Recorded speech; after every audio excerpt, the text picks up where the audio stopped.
You're here, I'm pleased, I really feel your company. Your style, your smile, your pace mentality. Lord, have mercy on me. I was blind, now I can see what a king's supposed to be.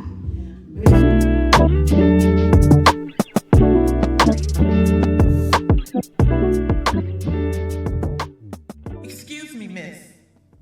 I was in the waiting room when you gave your testimony. And what I realized is that we have an enemy in common. While you were being called to the office again, I was being put out the only home I've ever known. While you were shaking with anxiety and fear over something no one ever wants to hear, I was shaking in dread. Because we all know what happens to little girls that have no home and no one to claim them. I think our souls passed each other by. See, my soul left me a long time ago in a dingy motel room, ripped away by brutal force. It fled, unable to find its way back home.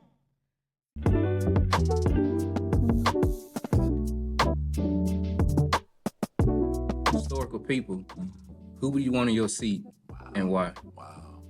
I guess because I'm different. You know, I'm not really starstruck. And so it would be hard to really pinpoint anybody in particular. First person that just came to my mind, you know, I mean, if I had an opportunity to cut Denzel, you know, I would. That's a good one. I'd do that. That would be a dope conversation. Exactly.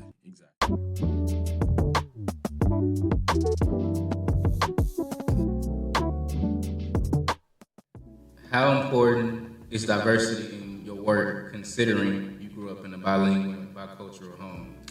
Yeah, I mean, I think it's very important. I think at this point, just in society, there's just so much diversity. You know, whether it be in language, whether it be in your upbringing, whether it be in whatever that is. And so I think growing up in a bilingual household as well as really a bicultural, despite the fact that my parents are both of Hispanic descent, but growing up in two different cultures of very traditional values in the home and very different and sometimes similar values, right, outside of the home, but in different ways, right? Yeah. And so,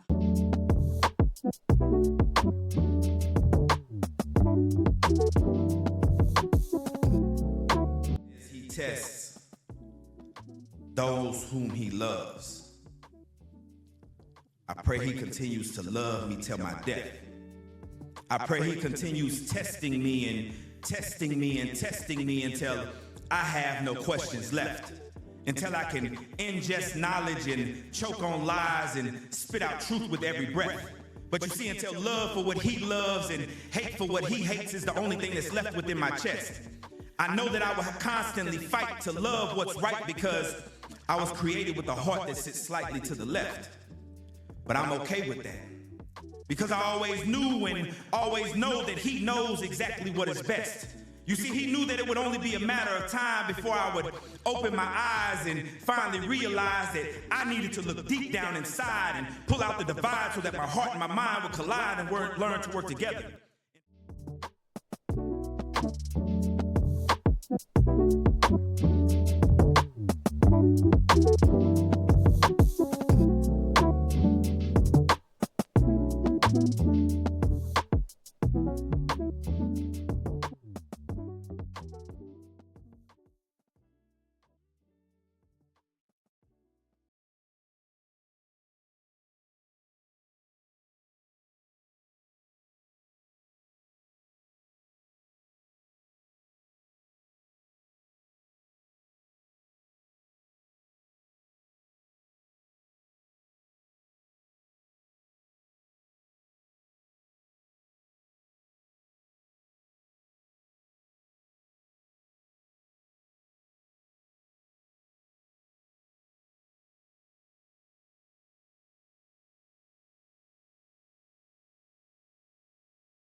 What's going on? What's going on, my good people, online community, family? We are back for another impactful, insightful episode of Ordinary Conversations with Extraordinary People.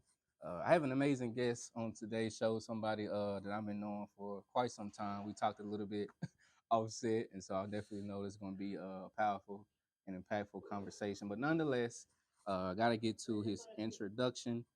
He is a Fort Worth, Texas native. He is a pastor, national gospel recording artist, author, and mentor. In regards to his education, he has a bachelor's, master's, and doctor of religious philosophy and in theology from Integrity Seminary, alongside a degree in business administration.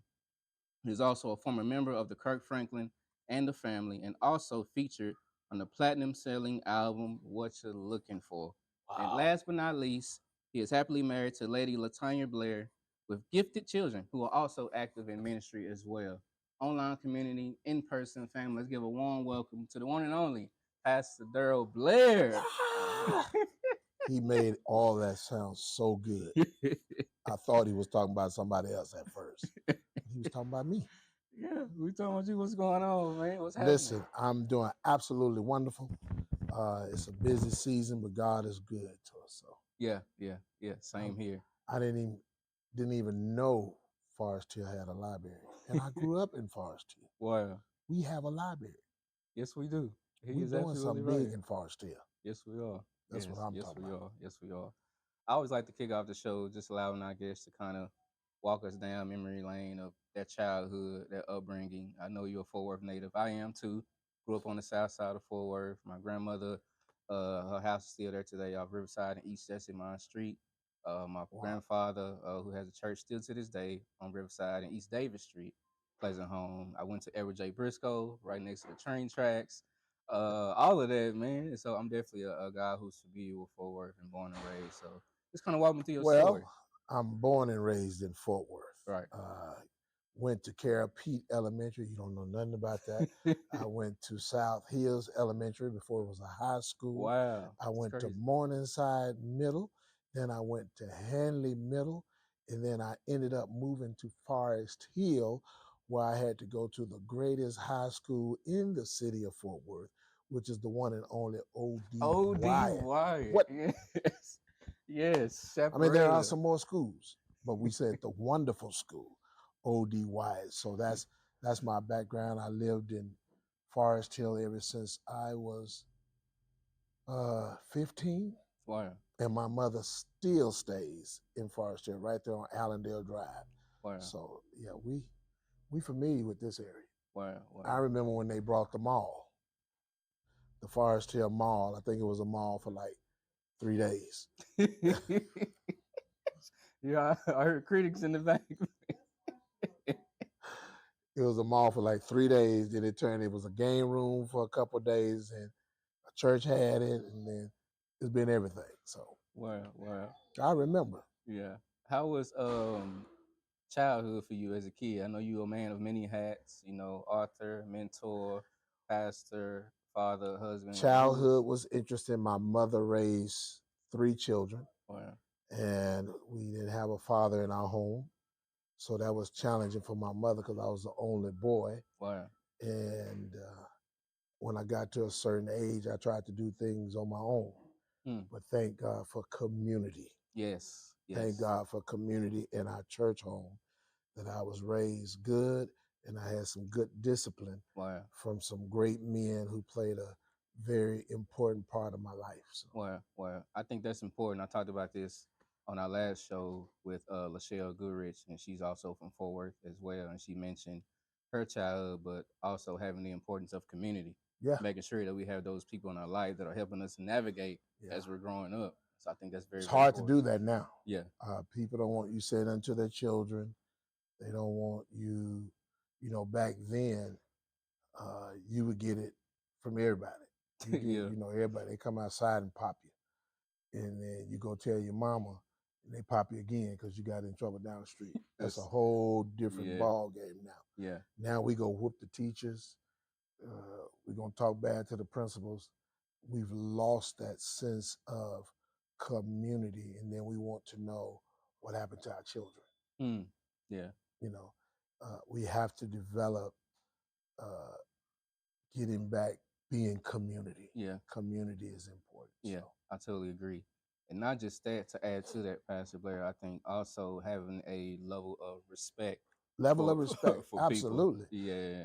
Yes, sir. Because now you can say, yeah, no, the grown folk, what, all that kind of stuff. We Yeah. couldn't say that growing up. Yeah, me either.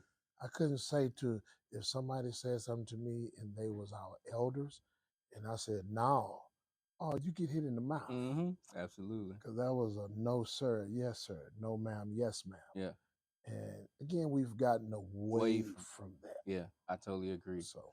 Yeah, you mentioned mentors, having those people in your life. For me, it was my grandmother, Olivia Coleman, like I just mentioned, passed last year.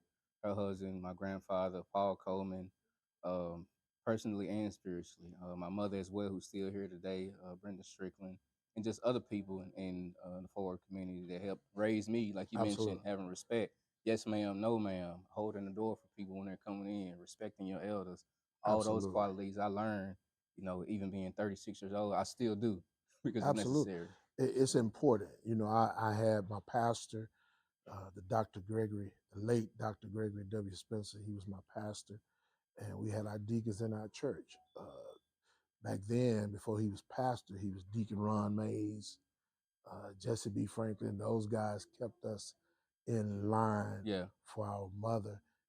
My godmother, Charlie Ayers. When I got to O.D. Wide, I had Jewel Kelly. Yes. You have certain people in your life that will keep you on the straight and narrow. Yes. And man, even though we didn't like it then, we love them now. Yes. We appreciate it. You appreciate it now. Yeah. Yeah. You appreciate it. There's this quote that my brother Brandon would always say that life is lived forward but understood backwards. Wow. And so I like it. You won't you won't understand it while you're in it. You're trying to figure out, why am I going to do this? Why are these people in my life? But as you get older, you're like, okay, Lord, I see why they were there. Yeah. I see why they poured into me. Yes, I made it understand it in my younger years, but in my adult life, yeah, it makes sense to me now. So. Absolutely. And it's important. And we get back to it. I have the opportunity to do at my church what my pastor did for me. So I got some young men that I challenge. I help them, become the young men that they are. People think they're terrible, think they're bad. But you know what I found out? Don't just discipline them. Show them you love them as well. Yes, sir. I got a little guy in my church. His name Bobby. I'm gonna call his name out because his mama say, Pastor talked about you. His name Bobby. Him and his sisters, man. They came to a camp that I had, and I had to charge Bobby up. I was gonna nail him to the ground. And now, man, I can say Bobby gonna lead the prayer. He'll lead the prayer. He has developed into a leader. Wow. Not because of my desire to nail him to the ground. That was only a moment. Yeah.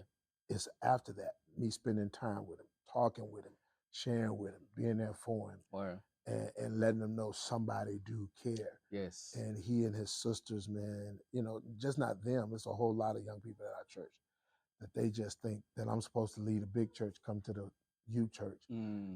But we got an awesome youth pastor who does a great job with them too, who shows that love. That's good. So we are mentors in their life. Wow. Well said. Well said. It leads into my next question. As a mentor and leader, what qualities do you believe are most essential for developing future leaders in ministry or professionally? What are those qualities, traits that you look for?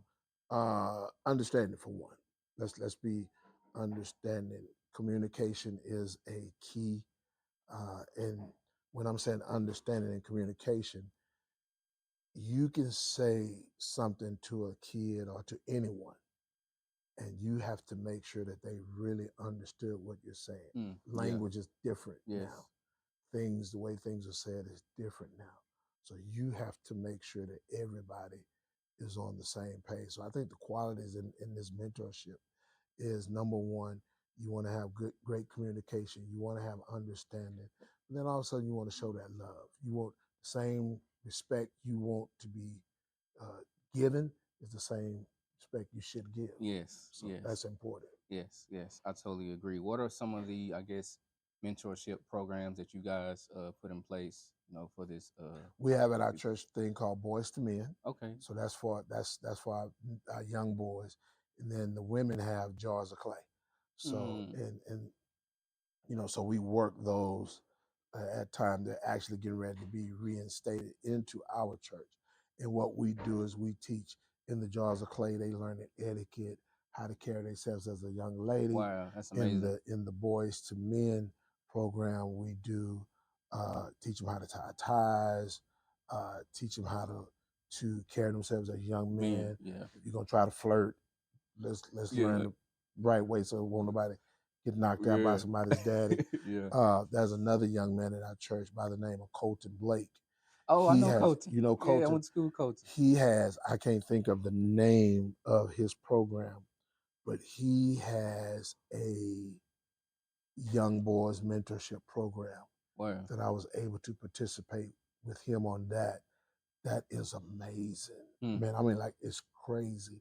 And he reaches all of the young men from the school district, and I see him literally mentor these young men. So we support and give aid to that to make sure he can accomplish what he needs to accomplish. But it's if he on here, somebody tell Colton I need to know what the name of Colton. Shout out to Colton Blake. Somebody tell Colton I need to know what the name of his program is. But he did it, man, for a few weeks before the summer was over. Yeah. I think he had anywhere between 15 to 20 young boys off of it. And it was amazing. It was amazing. Wow. So yeah, to me, what that sounds like is discipleship. Oh, absolutely. Yeah. Mentorship is really mentorship. discipleship because you're teaching them, you're discipling them to become. We give practical teaching and in discipleship. We give our biblical teaching. Yeah. But it's pretty much the same. You're discipling young men. And really, I tell our church, every day we disciple people, whether it's good or bad, because somebody's influenced by what we do. Yes. There's such thing as good influence and bad influence. People don't think so. Yeah. And it really is, because they might not know you, but their eyes up on you. Something about you has influenced them. So if they see you going out here wilding out, and they think, oh, that's good. But if they see you doing something positive and making a name for yourself, they want to do the same thing. Yes. Yeah, I totally agree. Going forward in this leadership mentor space, how do you foster leadership when it comes to your congregation? What does that look like in regards to those who work with you? Again, with the programs, it goes back to the discipling things, man. I'm a stickler on that to try to make us all better. So for me, I think I'm an okay leader. I think I got some members in here who will say I'm an okay leader. My things is a great man that I'm connected with by the name of Dana Carson said. Yes. You have to, if there's a problem, you have to solve the problem. Yes. So if I'm going to be a mentor, my job is I need to solve the problem. There's no profit if you can't solve the problem. Yes. You know what I'm saying? So in my space, the need into mentorship is to help people navigate through life, go through what they're going through, and still know that they're going to win in the end, and yet keep a positive outlook on it. Yeah. So that's my position from my pastoral perspective as a leader. I'm going to help you navigate, whether it's sickness. I'm going to help you navigate I like that. through sickness where you don't lose your level of faith. If it's circumstances that is very overwhelming, instead of just saying to you that, hey, this is, weeping may endure for the night, joy coming in the morning. No, I'm going to go beyond that and help navigate. Hey, let's see how we can get through this together. So, and then they go in turn lead somebody else through the same process. Yeah. So. Well said. It's funny you mentioned that because I heard something similar. Me being 36, I finally took the initiative to do therapy to make sure that I'm, well, man, that's good. and whole. And so yes. my therapist was saying the same thing, not just, figuring out the problem, but let's figure out how could we put a solution in place for you to make sure that I don't know why the church ignore therapy. my wife, I think she has, either she did a T-shirt or she's doing one that says, "I have God and a therapist." Yeah. There are, yes, we believe the Bible. There are things we can pray. There are things that we can take to God. We can put it on the altar and all that. But then there are things that you just need to go sit down and talk through. I totally agree. Young lady that I go see all the time is Dr. Tanya Cunningham. She was just on the show. Oh, was she? Yeah, shout out to Dr. Tanya Cunningham. Amazing. Yeah. Amazing, right? Yeah. So with Dr. Tanya Cunningham, I knew her before she became a therapist. So we know each other. So if I'm going through something, she'll say, "We're going to eat. I already see what I need to see." We'll go sit. And then it's an open space with no judgment to have conversation. I don't have to go be pastor.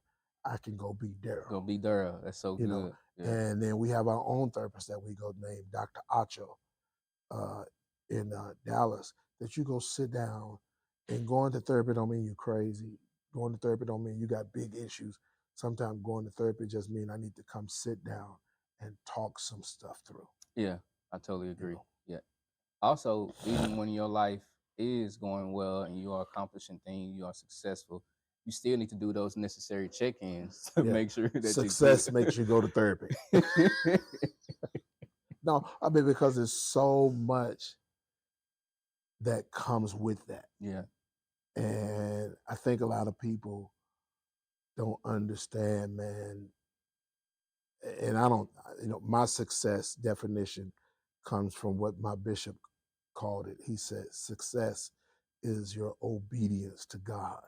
So I'm only successful because I'm obedient to God. Wow. I don't let man or things determine my success no more. My success is, am I doing what God told me to do? But in that comes a whole lot of stuff. Doing this, you're successful, which means you'll get a lot of backlash. Everybody ain't gonna like what you do. Of course, yeah. And we're so glad about social media, because the same platform that builds us is the same platform that has the ability to try to destroy you. Yep. That comes with success. Yeah. So I totally agree. Let's make a pivot, Pastor Blair. It's a good one. It's a good one. So for you, man, you started singing youth choir at the age of 12. So, and I had this big man voice. I was embarrassed.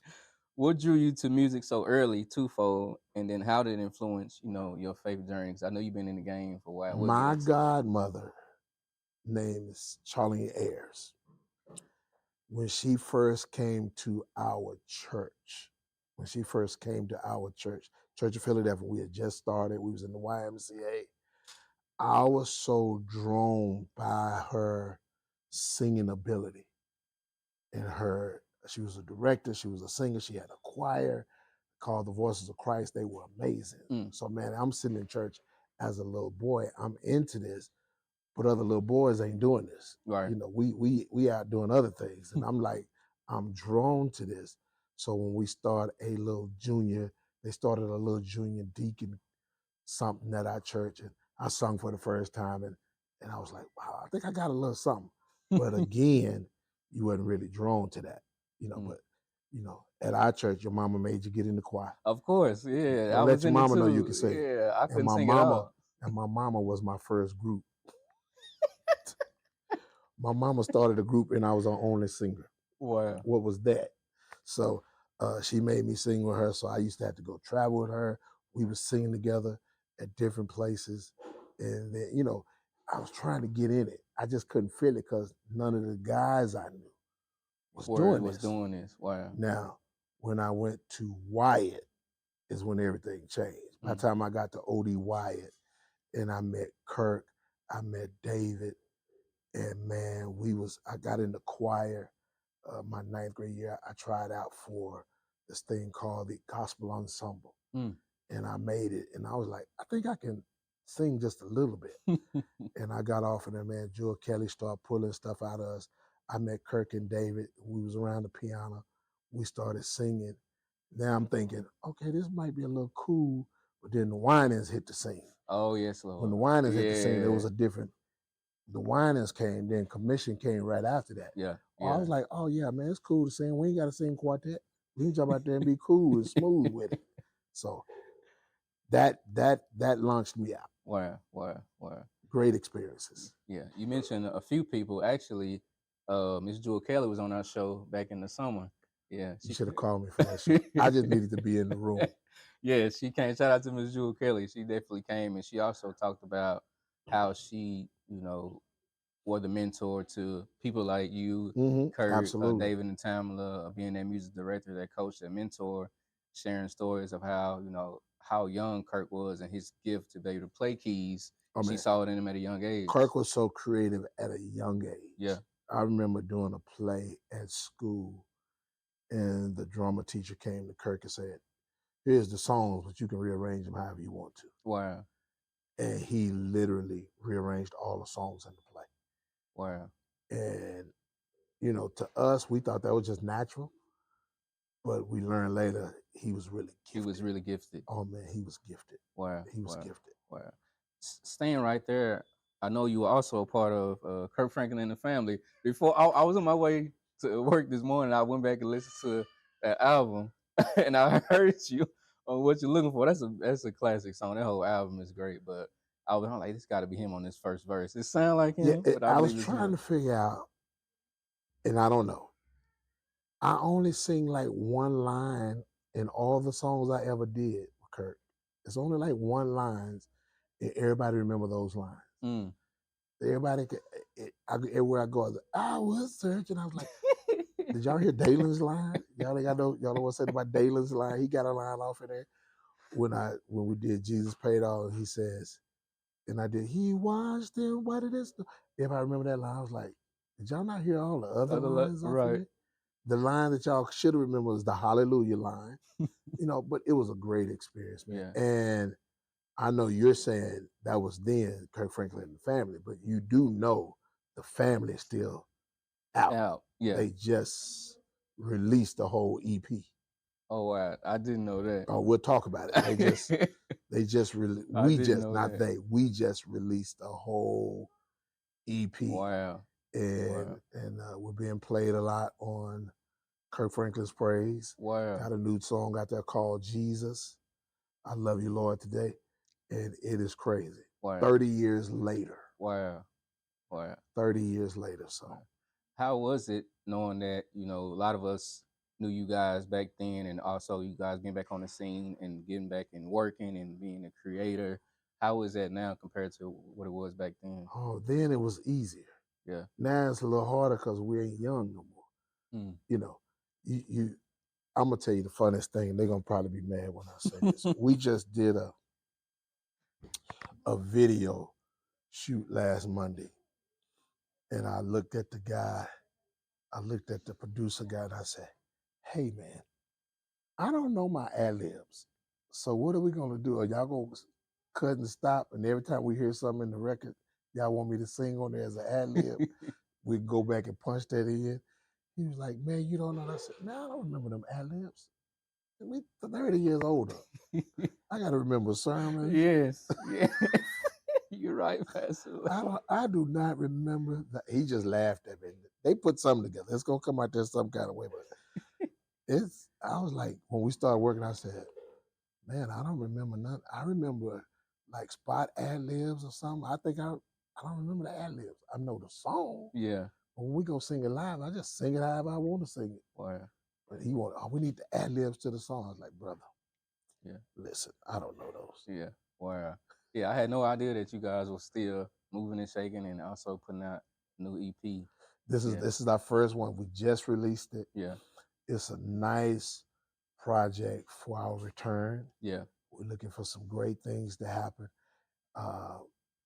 Keisha Grandy Lee, after we did the reunion spot with Kirk at Dickies Arena, wow, they said, hey, I think we ought to do something. Keisha Grandy Lee came back, brought us all together. Wow. And we were supposed to do one song. Then it turned into a whole bunch of songs. Wow. So they got 2 sets. We did one EP out with 7 songs. they're gonna come out 2026 with another 7. Wow. So man, it's an interesting situation. Wow. Well, I'm excited for that, man. I'm ready to listen to that, man. I promise you, I was jamming those throwbacks this morning. Well, pray for us. We hope we match up. My children, you're 36. Yes, sir. My oldest son, he was born in 89. So I have a son I have a daughter and a son that was born in 86. Don't ask me no questions about that, because I'll tell you. I have another son that was born in 89. Now, my younger children that was born in 2000 and 2002 didn't know nothing about no Kirk Franklin and the family. All they know is Uncle Kirk, Uncle David ain't Tam. They don't know nothing about a family. Wow. And one day, some popped up and they saw me in a colorful vest with a box. Wow. And they came in and they said, "Hey, what is this?" I said, "Oh man, that's the family. Yeah. Y'all don't know nothing about the family." No, we see Uncle Kirk, we see Uncle David, it ain't Tam, but we don't know nothing about y'all. I said, "Oh, that's the group that changed everything. We changed gospel music." And they was like, "No." I said, "Oh, before that was a Ty Tribbett. Before that was a James Fortune. I know who that and is. All this great music y'all have now. It was Kirk Franklin and the family. And the follow-up was God's Property." Yes, that's true. We changed the music scene. Yeah. With Kirk, and he was like, "Yeah, I don't know if that was good or bad." So I put a reunion. Every February we do a throwback concert, and I did a reunion concert. Invited everybody in the family. I had Vanessa Bell, Kimberly McFarland, and at the last minute I said, "The family gonna be on there." Wow. Packed out the whole church. We were coming up there. We doing all original band, original singers. Kirk couldn't make it because he was out recording the CD that was getting ready to come out in that year. And we hit that stage. My kids was like, "Daddy, y'all was serious." I said, "Oh, don't play with us. Don't play with us. Wow. Don't play." We was tired. Our bones was hurting. Our legs, everything was messed up when we was done. We got the job done. Yeah, I got the job done. We got the job done. Yeah, no, it's definitely different compared to some of the artists that we see today. I mean, you have some great artists. One of my favorite groups is Maverick City. Absolutely. Yeah, they got some bangers. Tasha Cobbs of the world. I think everybody can sing now. It's just like some hit some water, and everybody knew how to sing all of a sudden. Because there's some great people in the music industry that are here. Pastor Mike Jr. I mean, you got pastors killing it now. Yeah. You see that a lot now. So now we can't say. Only thing we can holler for, we changed the music. Yeah. Now we trying to get in and see where we fit in. Yeah. That's true. Are there some particular songs or performances that still resonate with you today? And then if so, why with the family? Yeah, with the family. Oh man, all of them. Song that we really never do a lot of is "Save You More Than Life to Me." You don't know that. You 36. Yeah. I don't know if I remember. Okay. You ain't gonna know. They got somebody on the crowd that knows. Was that the song? Oh, that. Okay, that's good. Oh news. Man, that song, and we didn't sing it a lot. Yeah. But that song, man, was good. Conquerors. Oh yeah. Still one of my favorites. Conquerors, one of my favorites. Yeah. Dalen still has that voice. Yeah. And so Conquerors is another one of my favorite. I'm all over the place with the record. I like, I like them all. Yeah. Kirk is hands down one of the greatest writers of our time. I agree. So, I don't know too much music he has written that I didn't too much care for. Wow. And that's an honest statement. His writing is amazing. Yeah. No matter who he's doing it with, it's always. There's stuff that nobody has recorded that he written that we used to do back in the day, and I used to think, man, he needs to go back and do a choir song or something. Yeah. A choir record. Yeah. Kirk, go do a choir record. You heard him. Kurt to a choir. Another favorite of mine, man. I think it's on God's property, I believe, down by the riverside. Oh yeah. Yeah, Oh, that's yeah, one yeah. of Oh, my yeah, yeah. favorites too, man. Yeah. God's property. Okay, so that was the family 1st. Mm-hmm. And then all of a sudden we started seeing these young people that we was like ending up on programs with. And man, they went to Dallas Arts. And singing, you talking about phenomenal. We was looking at them like, we probably changed the game, but we can't sing like them. Mm. That God's Property record was one of the best records I probably heard in a long time. Wow. It was. I'm getting a witness over there. Come on, talk to me. Talk got to a me. witness. Oh, she know that. That God's Property record was phenomenal. Yeah. You know, and I wish they could have done more, but it really, those 2 records when they came out, man, really set the tone. And you know, they went on to do great things. Candy West is a great pastor. Yes, I know Candy West. Myron Butler has written songs that y'all probably don't even know he's written. He's been all over the place. They're all, Spud Seawright has toured with everybody in the world on drums or on keys. All of them, man, are doing something amazing. Wow. All of them. Wow. Now, in regards to this, was Kirk the main one writing most of the songs, or was this? Or did you Kirk was doing most of the writing on all the records. Yeah. Kirk do most of the writing. Well, matter of fact, not most, all the writing. Yeah. On all the records. You know, they're good songs. Now, I was able to write a hit song in 2023. I did a song for Tamala Man. I did several songs for Tamala Man, but one song she just took it to a whole nother level called Lord, I done forgot the song that fast on my mind. What's the song? Been a lot of places, seen a lot of faces, but I never been in this place before. Yes, yeah, I know that song. She took that song to a whole another place. I don't even try to sing it no more. I tried, but it don't match up to her version. So I said, let me just leave that alone. Yeah. You know, so wow. It's funny you mentioned Tamala. I was talking to you earlier about how we had the Mom Ministry on Flame in the early 2000s. And the video's still on YouTube. Y'all can go find it. But no, y'all was killing it, man. At that time, I believe it was one of your church members. She was related to David and Tamala. And we was mentoring her sons because they wanted to learn mom. And so she reached out to us. Yeah, she reached out to us. And Tyler? Yes. I remember all that. Yeah. Reached out to us and like, hey, David and Tamala's come in and renew their vows. We had just created a piece to take me to the King. That song was a hit. Yeah. It still is. It's still a hit. Yeah, it's still a hit. And even though she come out with a whole bunch more hits later. Exactly. Take Me to the King, still one you want on. Yeah. So I remember coming, we coming to your church, we sit on the front row, you and Lady Latanya in pulpit, Dave and Tamala's up there. I believe you guys are getting ready to transition. You introduce us on stage. The moment we do that piece, man, everybody was just blown away because of how we laid it out. And how can we get the mind back in the church? Even though you just told me you're gonna come help my mind team. I'm gonna create a mind team. You got to come help them, but we got to get that back in, man. I agree. That was a powerful movement. It was.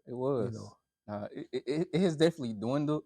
You have a point there. It's not the same as it was in the early 2000s up until now. Even with me, I go to Christ Cathedral, Bishop Sherman Allen, and so that's my guy. Yeah. Come on now. Yeah. I was there for 9 years before. I never been to Christ Cathedral. I was never a member of Christ Cathedral. I was a member of the Shiloh Institutional Church of God in Christ Church. I remember that. I was there for 9 years. So. Yeah.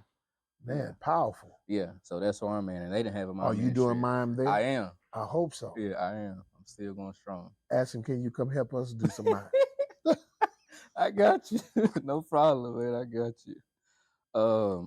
So as I was studying your bio, man, there's this phrase that says, where ministry means people and everybody is somebody.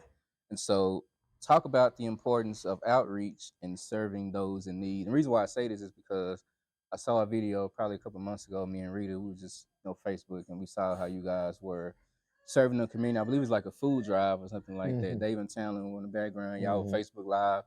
just doing what you can to bless the people. So kind of talk about the importance of outreach and serving. I think outreach is important. I think ministry goes beyond the four walls. Yeah. So we do everything we can to go out and minister to the people on the outside. Yeah. When you hear that phrase, ministry means people, and no offense to any other pastor, for me, everything that New Breed is not just based on me. Mm. The people make New Breed. I have like wonderful people, so I never get, I can't run around and say, oh yeah, I did this, I did that. No, God sent me people who was creative, who had ideas, who said, I got a young lady now, her name is Teresa, I want to say it's either Mashu or Michelle, her and her husband, John, in November, we've gathered a whole lot of stuff to take down to what we call less fortunate. We don't call them homeless. We call them less fortunate. So we're going down there to do that. When I leave you at the church now, they're cooking 75 plates for me to run down on Lancaster, just pass them out. I'm going to get in trouble, but I'm going to run down there and just pass out plates and give them away. December is coming. That's our month of giving, where we go and we get about $500. We get about $500 worth of cash. Just go to the gas station and spend it on whoever wants some gas. Wow. I go to Walmart up there in Renaissance, and we pass out tracks, but I just put $5 with every track. Then I walk in the store and at least buy 3 people's groceries. Wow. Because that's outreach. Yes. People don't care. There's an old statement, and my wife noticed that. I'm finna mess it up. People don't care about how much you know till they know how much you care. So when it says ministry means people, the other piece to that is because I'm a pastor who on the outside does other things that is kind of giving me a platform. When I come to church, I just want to be their pastor. I don't want to be the artist. I don't want to be looked at as the artist. I don't want to go through all that. Tam and David, and when they come to church, they're not the Browns to us. They are Tam and David. They are regular people in our church, and we treat them like they are our sister and brother in the house of the Lord. So when you saw them on camera down there, David was passing out food. Tam was talking to people as they go through the line, giving out groceries. Ministry means people. Everybody is somebody. So we don't ever put your title above somebody to make them feel smaller. Yes, I totally agree. Yeah. Looking at the chat, someone said, with all your connections to some of today's most well-known entertainers, what helps you stay grounded and relatable? Now here's my honest moment. I've had my arrogant moment, and it taught me very well. Stay very humble. The song "Make Me Careful" was written because the Lord, when at the hypest time with Kirk now, the Lord literally told me, come off the road. I wasn't put out the group. I wasn't asked to lead the group. Wow. The Lord said, come off the road, because I went too far in thinking I was just somebody. Arrogant attitude. And the Lord had to humble me. Wow. Pull me in, set me down, because the ministry that he gave me was not for me to get the glory, for him to get the glory. Yeah. So that taught me a long lesson. What keeps me grounded? Now I'm going to give a secret away so everybody would know this. At the benediction of every service, I don't stay. I immediately get in my car and I go home. Now people say, oh man, Pastor Blair didn't stay to speak. Where's Pastor Blair? Because that's one of the things that I set in motion to keep me humble. I never want God's glory for something he used me to do in any service. Wow. Now I know that don't make sense to nobody but me and my church. So I see where you're going. Because here's what happens. When you start hearing too much of, man, you were awesome. Oh man, you were great. Oh man, you was this. Oh man, you was that. If you're not careful, those things plant seed and you'll grow. Now, if I'm asked to stay and say, hey man, can you greet some people? I do that in this perspective, and I'm out of there. You got it. Yeah. I never stay to get to a place to where it's about me. So even last week when we did our EP release, when it was over, I went outside door, jumped down, got in my car. I was going home. Wow. Ready for tomorrow. I had something to do tomorrow. Yeah. You know, because I want to make sure that the experience that we have with God, he gets all his glory. Wow. Wow. Now I know that probably makes sense. No, Pastor, sometimes you can speak. Sometimes I do. Sometimes I stay after church and say hi to people, but I'm doing it as I'm leaving. Gotcha. I'll take a long, like at my church, I'll take a long way out because I don't ever want my people to think he's untouchable neither. Of course. Yeah. Yeah. So for me, I'll probably go up, stand at the door and speak, and then work my way back down to where I need to go. You know, but they know how I feel. So yeah, gotcha. And even here, man, me working, you know, at the library, we're really, really big on making sure that we're servicing the community as well. Absolutely. Recently, a couple of weeks ago, we had a mini health fair. We had American Red Cross come out here. Wow. People can donate blood. We had Black Heart Association. I think it was like 20 health screenings that they were able to do. We had Cook's Children out here. We had a lot of other vendors to provide resources for certain people. It was great. And then on top of that, we gave out, you know, food giveaways of us over 75 families as well. that's what I'm talking Making about. sure that we're doing the same thing as well. The Forest Hill Library. Yes. we got to do something at the Forest Hill Library. Yes. This kind of outreach and ministry, we got to do this. Then I know it's not a ministry, it's the library. But while we're reading the book, they giving away some groceries. And speaking of that, I was talking, right? Come on. We were talking the other day, and I don't know if you know, but we service 76119, and so I know that's you guys' address at the church. And so maybe, you know, end of this year or next year, we could possibly create a partnership, come to one of you guys' events, set up a table, and give out library cards to your community. Absolutely, we can do it. I have members that live in this area. That'll be something I would do with no problem. Yeah. One of your members come here faithfully, Miss Alfreda. She is my heart. Yeah. She comes, you know what? I think she told me that I told her I was going to come do something. Yeah. She's here all the time. Wonderful lady. Her story and where God has brought her from is amazing. You know, and don't tell me God can't change nobody. Because when you see Alfreda, then you're going to have to take that back. Wow. You know, and she's a powerful person in the word, very faithful to church, very active in church. She loves taking some of the burden off me as a pastor. Wow. Yeah. Great person. Yeah. No, I see it every person. time she come in here, man. Lovely lady, well spoken, just sweet, man. And I can tell that she's definitely loud though. I don't see how she come to the library, but she loud. She's sweet. Yeah, sweet. She lady, can be man. loud. Yeah. She's the most amazing person, man. Yeah. I know. She's great. Yeah. That's definitely something we can work towards, man. How can, you know, the church and the library come together and making sure that we're, you know, giving those needs out. I have a new book that's coming out in the beginning of 2026, first quarter. I wouldn't mind coming here just to do a book signing. The book is called Silent Screams. Silent Screams. It's taken me forever to write it because I went too far into what I didn't want to deal with. Yeah. But it's gonna be something, you know. And if I can't do it here, y'all just come down there and set up some stuff. It's funny you say that because next year we're looking to do another author event where we have a bunch of authors come in and set up their table. You know, we'll have different finger foods. We did it early this year, but we might want to have you come and set up a table. Let me know. And Let me know as well. So let me know. I would love to. Yeah. I would love to. It would be great. Going back, for this, how do you define kingdom impact? How do you know when it's being achieved through ministry or business? I will encourage everybody to follow this man by the name of Dinah Carson. I know who he is. When you talk about kingdom from our perspective and kingdom from a theological perspective is totally different. The kingdom impact we have is, am I doing what the word says I should be doing as a believer that represents the kingdom? And, you know, am I loving?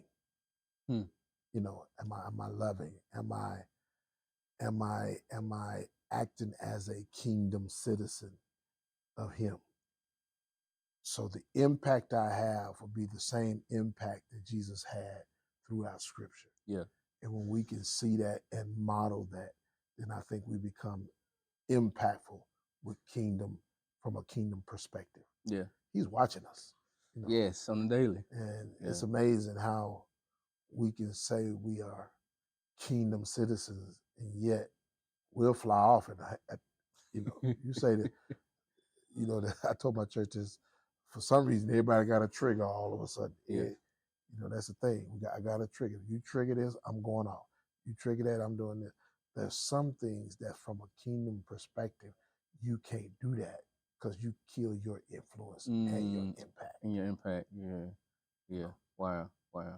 It takes me back to I think it's Hebrews 10:25 that says, forsaking not. Yeah, don't forsake the assembling of yourselves yourself. together. Watch this. Yeah. That we may be an encouragement to To one another. Yes. I know we use that scripture to say, hey, don't miss going to church. It's not just missing church. It's don't miss church because you need encouragement. Yeah. You need to encourage somebody. Somebody needs to encourage you. Yeah. To keep you grounded, keep you focused, to let you know it's not over. No matter how hard it is, you got this. You got it. So, and I know most preachers, when they say they're trying to say, hey, y'all need to be in church. Yeah, but what's our reasoning for being in church? That we may be an encouragement to one another. Yes, So, yes. Well said. Let's pivot again. I'm enjoying it. Yeah, let's pivot again. I want to get into marriage. I'm married. Been married for 12 years. Be 13 Awesome. January 14th of next year. It's been an amazing journey. Shout out to the wifey, Tamika Strickland. Hey, wifey. Yeah, amazing journey, man. So for you, how has your partnership with Lady Latanya Blair shaped both your personal life and your ministry? We've been married 31 years. 31 years. Wow. I would do it all over again. Yeah. We would do it better, but I would do it all over again. She's an amazing person. We do everything together. We do ministry together. I would say this, that I have not always been the best husband, but she's always been the best wife. Wow. I've not always been the correct husband, but she's always been the correct wife. Wow. And I think we've lasted because we had one commitment that we could never break, and divorce was not an option. And I will be honest, because I'm transparent. They didn't tell you I was real transparent. No, I know you. You know, I've made a whole bunch of mistakes. Me too. And she could have left at any time with good reason. But yet, my deliverance came through her commitment. Wow. You know what I'm saying? So, you know, I love her. I think she's amazing. We have beautiful children. Yes. We have a wonderful family. Yeah, she's amazing. I mean, you know, we do everything together. She started out singing with me. Now I sing with her.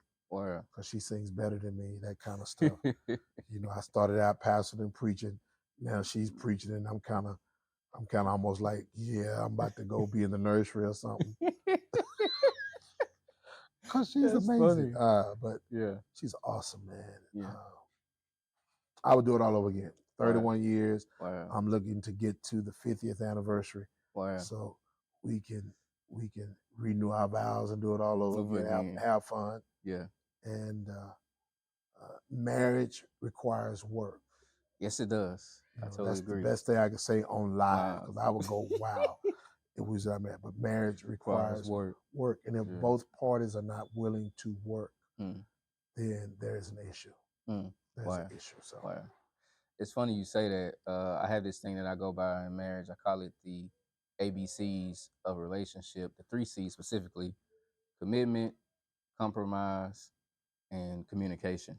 Absolutely. Yeah, those are some of Put communication first. Yes, communicate. Yeah, definitely first. That's something I definitely had. We don't know how to talk. Yeah, we all of our understand. You know, we had to learn that, and I got that from Tam and David. Don't communicate to win. Communicate to understand. Wow. And most of the times when we having communication, we trying to go in, one of us gonna be right and somebody gonna be wrong. Yeah. You know, but we missed the point of getting an understanding of how do we even get here?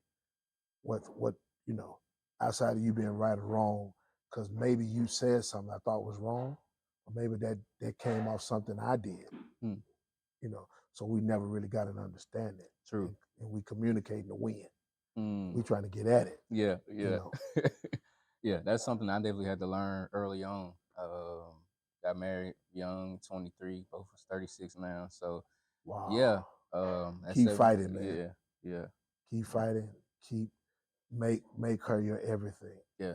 You know, keep fighting. Keep doing what you're doing. I'll give you another transparent moment. When my baby boy left the house, when Zion left the house, I know who Zion is. Our kids thought, well, they gonna get a divorce now because they was only together because of us. When they left, I wanted to tell them all, y'all should have left earlier. We should have just got rid of y'all. Because now we act like we courting all over again. It's like a boyfriend, girlfriend thing going on around here. Yeah. It's a whole new ball game of stuff. And that's the joy. I had to learn, you got to rekindle. Yes. You know what I'm saying? Yeah. And when you have a good, because Tamika's a good lady. Yes, absolutely, 100%. I can tell because you say you done messed up too. Yeah, I had. When you have somebody like that, cherish that. Yeah. I have to cherish Lady Blair. And she's not a person that fights for attention. She's not my competitor. No. You know what I'm saying? She is my soulmate. She is my real. We do things together. Yeah. And that's what you have to understand in marriage. Hey, we're not fighting for the place. We're in this thing together. Man asked me, said, what would you do if your wife make more money than you? I said, I'm gonna be happy. I'm gonna be happy. I'm gonna let her put it in the bank. Man, who you telling? Would you be happy too? I want her to put that money in the bank. I want to go to the bank with her. Right. I don't care. Yeah, I've heard that question a lot. Yeah. Because some men get intimidated by the lady making more money. I don't care. I don't care at all. We are one. Yes. Put it in the bank. I just want to look at it and say, look at our money. You're right, but I think the same way. I've had that question come to me so many times. People who are younger. I don't care, man. You know, it's going to one place. One place. And we enjoy it together. Yes, you know, yes. Shout out to Lady Blair. That's my road. That's my road. Shout out to her, man. Yeah, she's amazing. Yeah. Even when it comes to marriage, there's a song, I can't remember the name of the song, a Christian rap. And in the song, the guy says, when I look at my wife, I see redemption. For real. Yeah. Yes. I see restoration. Like you mentioned that that rib, talks about in Genesis, her being our helpmeet. So yeah, man, it's definitely been an amazing journey. I'm so grateful. If you get a good saved woman who believe God and trust God, I used to get nervous because I used to tell Lady Blair, I want you to be mad with me. Because if she ever go to praying, you get nervous because God hears her. And you cutting up, you be like, yeah, Lord, it brings you right on in. Especially if you didn't get the participation to cut up. Yeah. No, I need you to go back and forth with me, be mad. Yeah. You know? Going back to the music, are there any musical or artistic dreams you've yet to fulfill? I know you mentioned doing the EP again, but is there anything else out of that, whether it's writing, whether it's learning an instrument, whether it's teaching a musical Honestly, workshop? I'm content. Yeah. I am really, I think I've met everybody I wanted to meet. Yeah. I'm content. That's good. You know, if I'm asked to write, I don't mind writing. If I'm, doing the family thing was another opportunity, I didn't mind doing it. Lady Blair is saying, Pastor, we need to do another song. I'm gonna follow her lead on that. But I'm really content. That's good. I'm content. I think God has really favored me in doing a lot of the things I ever wanted to do in life. I wanted to meet a whole lot of people. Yeah. And I met them and I know them. Wow. I can call them. So my hype of that is over. Yeah.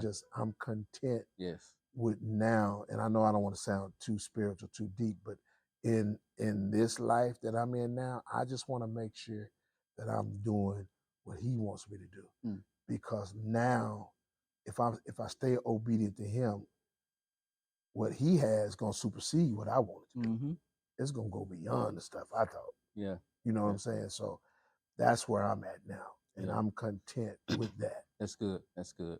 I've also, when I was studying your bio, I noticed that you graced the stage with people like Ornez J and different people in this, and you also are a part of Why Did I Get Married? I believe you were. Okay, I did the pilot run. Okay.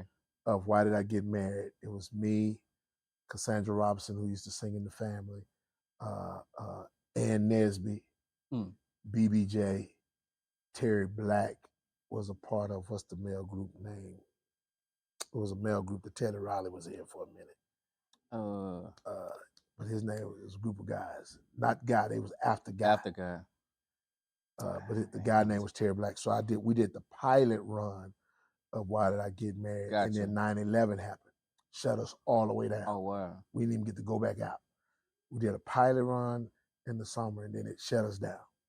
And then, I went out on the play with Billy D. Williams. I did see that. Darius McQuarrie, Ornez J, Deatra Hicks. Now, I would never say what the name of that play was, because at that time, we were just working. Right. And then all of a sudden, I become the pastor for real. Yeah. Terrible. That was terrible. That's terrible.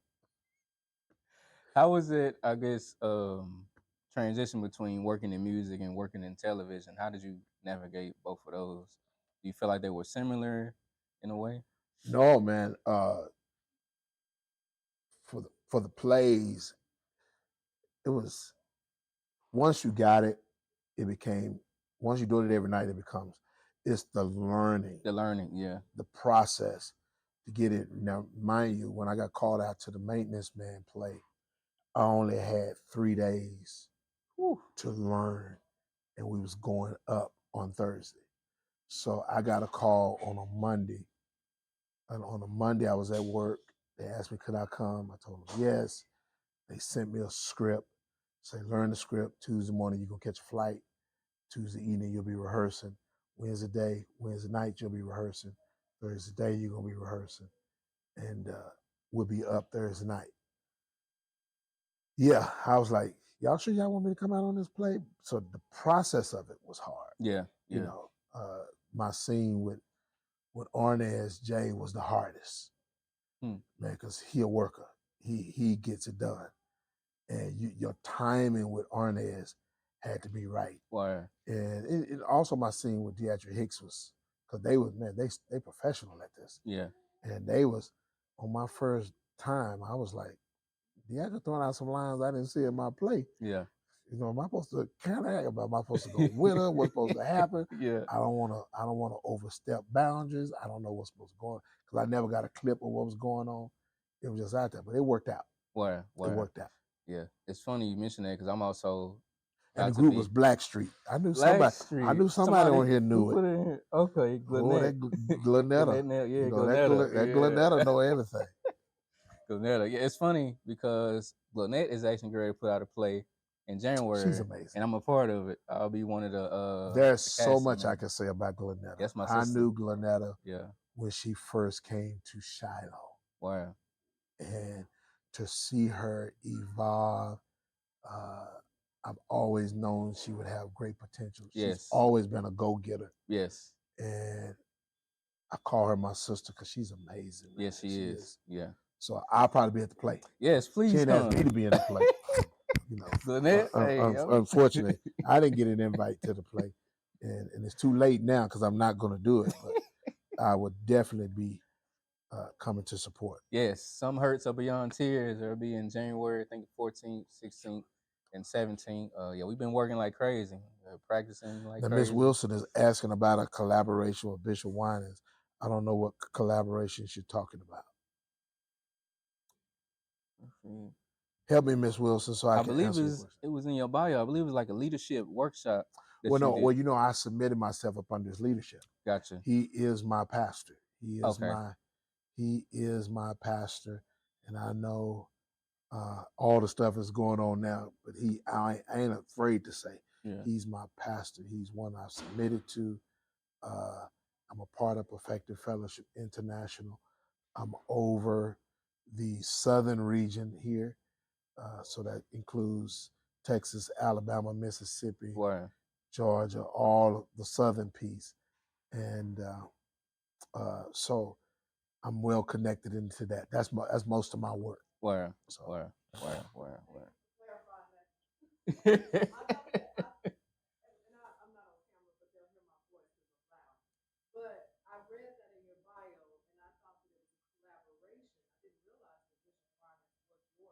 Yeah, he's my bishop. He's my pastor. Shout out to Bishop Winans, man. I wish he would collab with me, but it's too much. It'd be too hard for me.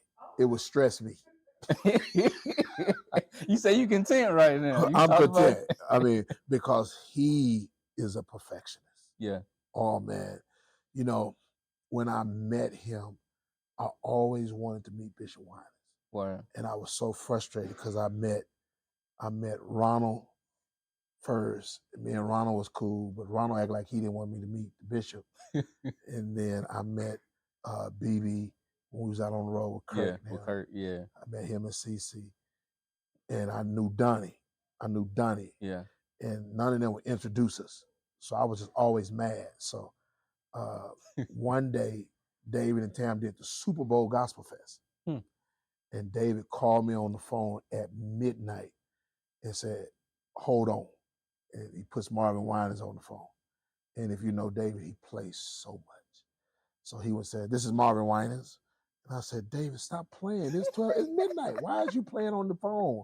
Play too much. And I'm just going in on David. And he says, okay. He gets off the phone, get the phone back to David. David said, he calls me Black. He said, Black, what you do? I say, David, quit playing. Was that Marvin Winans for real?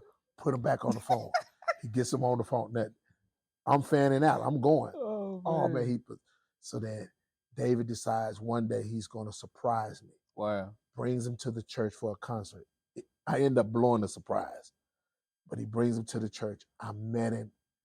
And the day he came to our church, the Lord told my wife that we needed to sow a seed to the church because we didn't have no covering. We needed to sow a seed. So we did that. And the Lord said, he invited me to a convocation. I went. I was just hanging around, Marvin Winans. You think he ain't gonna know me? Yeah. He just met me once. He was like, hey, we in church. Where you at? I go. The Lord tells me this is where you're gonna be. That was 2010, and I'm still rocking. Wow. I'm still That's rocking. amazing. Still rocking. Yeah. It's funny you mentioned it because Dr. Tanya Cunningham mentioned that every shepherd needs a shepherd. I believe that. Yeah. And for some reason, everybody don't. And that's not my fight. Yeah. I need a pastor. Yeah. And I think I am who I am because he has really been a pastor to me. Yeah. Wow. That's amazing. As we put a wrapper on this show, this is my favorite segment of the show. What's your library joy? As me and Pastor Darrell Blair kind of talk about our experiences, libraries, working with libraries, growing up with them, but also talking about these beautiful displays I showed him earlier, getting his thoughts and his insight on our displays. So just kind of share with us, your experiences with working with libraries or even growing up in the library. Well, anybody who know me probably just started laughing when you start talking about library and me. I got put out of every library, especially at school. Miss Rita, don't say nothing. I wasn't. I got put out of every library because you got to be quiet. This is the first library I've been to where you could talk loud. Yes. We like doing a whole podcast in the library. So I got put out of every library. But when I went to school, my seminary school, I had to go to the library. I had to go grab some information, jot all my stuff down. It got easier over time, so I appreciate that. But I love the fact that's where we go and glean our information from. Yeah. And what y'all are doing here is amazing. I saw some of the layout and everything that's getting ready to happen. Forest Hill Library is getting ready to set it off, y'all. I don't know a library in the Metroplex that's going to match it. Do you know one? I don't know one. With the plans that I saw, I don't think there's nothing that's going to match what's happening here. And we have to come together to make sure that this vision come to pass. They're not just doing it so you can come read books. They're doing it so you can come. You got to have a meeting. They're going to have a multi-purpose room. They're going to have an amphitheater where we can come do some concerts, so we can come raise some money. Yes. Raise some money for the library. You'll be able to bring your children here to really check out books and bring them back and help them do their research paper. So there's so much that they're going to offer us, and you need to be a part of it with us, because I'm partnering. I'm coming in and partner. We talked about it. The partnership. Absolutely. Is here. We're going to come in and partner with them. I am blown away at what I see here. And this is not some little, no offense, this is not some little storefront where they done got 25 books together and put some names on them. This is an entire library set up to help your child become the person that God has called them to become. Yeah, I love it. Well said. I love it. Also, another thing that's going to blow me away in regards to this library, I know I showed you what the outside, would look like. Yes. In regards to the ranch style view, because when you think about it, driving down Forest Hill Drive, a lot of people don't know that it is. Yeah, I missed it. I didn't know either when I first started. We've driven up here several times with just funerals. Yeah. And driving slow, I've missed it. Yeah. So when the GPS was saying, I'm gonna be honest, I thought we was gonna be where the city hall was. I was like, and I was saying, oh, it's taking me the wrong way. I'm late, and it's making me go all the way up the street. And when I pulled in, I said, this is serious. Yeah. It's a serious business. So I think what that's gonna do is draw attention and pull people in. I call it an eye catcher or an attention grabber. I love the ranch style situation. Yeah, I think that's gonna be amazing. So when people see the outside and they come in, I'm like, okay, I didn't know the library was doing these type of things. Yeah. And so, but one of the things that has blessed me the most working here is some of the innovative programs that we've done from our STEM camp. Shout out to Dr. Parker and Dr. K from our teen cooking camp. We work with Chef Stevie Ray. He teaches our teens, different culinary skills. 3-day camp we ran twice this year during spring break and during the summer. They love it. Y'all actually do a lot. We do a lot with the staff that we have. We do a lot. Also, me here recently working with the senior community next door. Forest Hill Adult Activity Center, where I go in there every 4th Friday. I just allow them to share their stories, kind of what you're doing now. And I call that reflections and revelations, because the thing about it is with the senior community, a lot of their stories get lost. And so when stories are lost, history is lost. And so I've had an amazing opportunity to go over there and just allow them to share, make them comfortable. Absolutely. And so that's been a phenomenal journey as well. And then the team that we have, shout out to the team is amazing. The team is amazing. The team is amazing. That's all I'm gonna say. I done met the director. Michael Hodger. Yes. Miss Rita. Yes. It's been nice. Miss Naomi. Did I say it right? Look at me. The team has been amazing. It is. Listen, if you're around, just stop by and see what we're saying. I know you probably said they saying that because you don't lie. No, stop by. You will be blown away when you walk in the doors and see what they have to offer.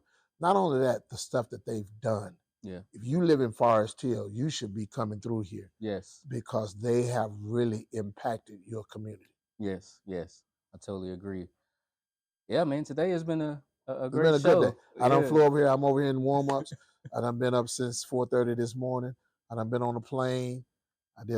We did our 5 a.m. prayer online, and now I'm closing it out with this great show right here. Yes. Yes, ma'am. I have a question. We used to ask this question to all of our guests. Oh. You want to take it or you want me to do it? Let's see if I think I do remember it. So, if you could sit down and have dinner with 5 historic figures, who would it be and why? Biblical or otherwise? Yeah. Biblical otherwise. Well, let me give all my first. I want to sit down with Dr. Martin Luther King. I want to have a conversation because I want to know from his pastoral perspective and his civil rights, how did he balance that without trying to throw back off? Does that make sense? Because all the stuff he's been through and he kept his posture together. Then I want to talk to Malcolm X on the other side of the fence, because he was just straight up with what he wanted to say, what he wanted to do. If I had a biblical person, I want to talk to Paul, because Paul had to go through a lot. Oh, yes, he did. Persecuted Christians, and then he had to go be persecuted himself. Transition. I want to have a conversation about that. And then I want to talk to David, because I want to thank him because of all the stuff he allowed us to know through scripture, that how much God loves us, no matter how much he messed up, he was still a man after God's own heart. Yes, sir. Then why not have a talk with Jesus? That's what grandma said. Just a little talk with him. Just a little talk with gonna him. make everything all right. They will be my people. Wow. And one of them I'm gonna get to sit down and have a talk with for real. I appreciate you, man. I love y'all, man. Thank y'all for having me. Yes. Thank y'all. Bring me back. We're gonna do it again. We will, man. We talked about partnership. We talked about some things. Absolutely. And we're going gonna do it. I'm not just saying it because we want to live. Let's work something out to see what we can do. Gotcha. Yeah. This is Ordinary Conversations with Extraordinary People. I'm your host, Willie Beam, and we definitely had an amazing guest. We had an extraordinary conversation on. I did the ordinary conversation with the extraordinary guy here. We will see y'all next time, man. Right back in these orange seats. Don't go nowhere. See you soon. Peace. The orange seats is the thing. I love it. I love it.